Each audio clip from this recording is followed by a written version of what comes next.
নমস্কার বন্ধুরা, আজকে আপনাদেরকে একটা জিনিস বলবো যে ধানের বীজ কিভাবে বীজতলা রেডি করতে হয়।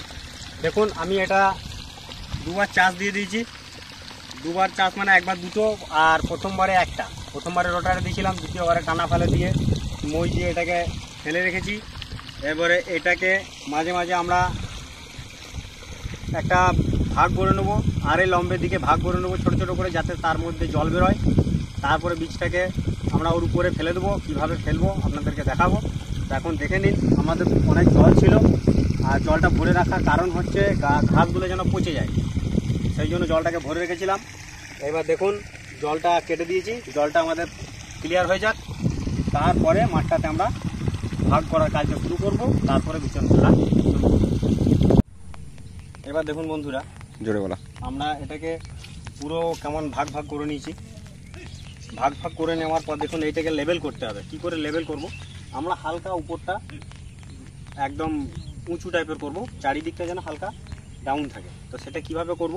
এই বাতাটা নিচে সমান বাতার সাহায্যে করব, যেটা আমাদের ঘর প্লাস্টার করে দেখেছেন তো, উঁচু পাটা দিয়ে বা গজ পাটা দিয়ে। সেরকম আমরা এটা গজ পাটা হিসেবে ব্যবহার করে এটাকে আমরা লেবেল করে নেব। দেখুন কিভাবে করছি।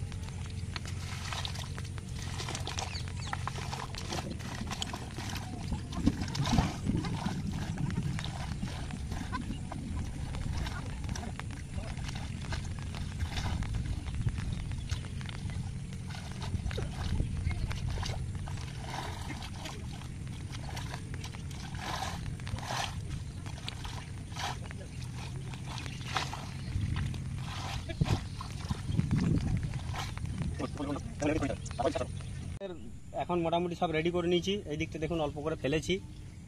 তো এবার দেখুন এইটা ফেলবো। এই দেখুন বীজ,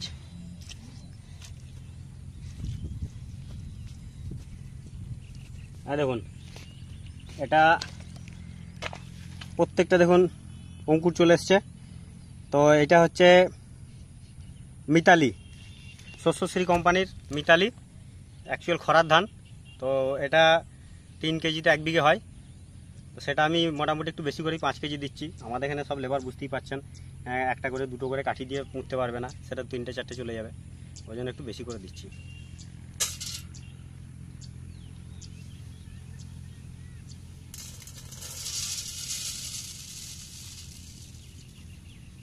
আমি অল্প নিয়ে নিয়েছি। এবার দেখুন কীভাবে এটাকে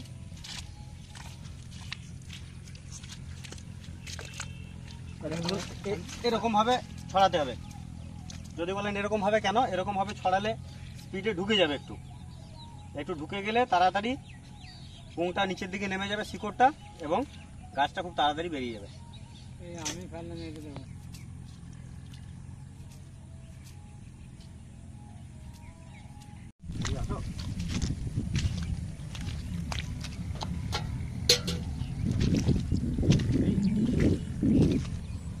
দেখুন মোটামুটি বীজ আমাদের ভালোভাবে ছড়ানো হয়ে গেছে।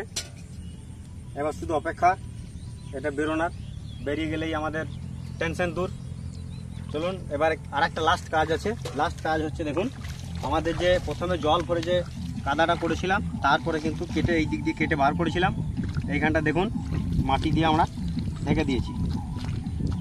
এটাকে লাগিয়ে দিয়েছি কেন? যদি বৃষ্টি অতিরিক্ত পরিমাণে হয় তাহলে বীজগুলো ভেসেও যেতে পারে, অনেক সময় ভেসে যেতে পারে। তো তখন বীজটা এই মাঠেই থাকবে, জলটা ভরা থাকলে বীজটা এই মাঠেই থাকবে। সেই জন্য যে কাঠগুলো যদি থাকে সেগুলোকে বেঁধে দিতে হবে। তো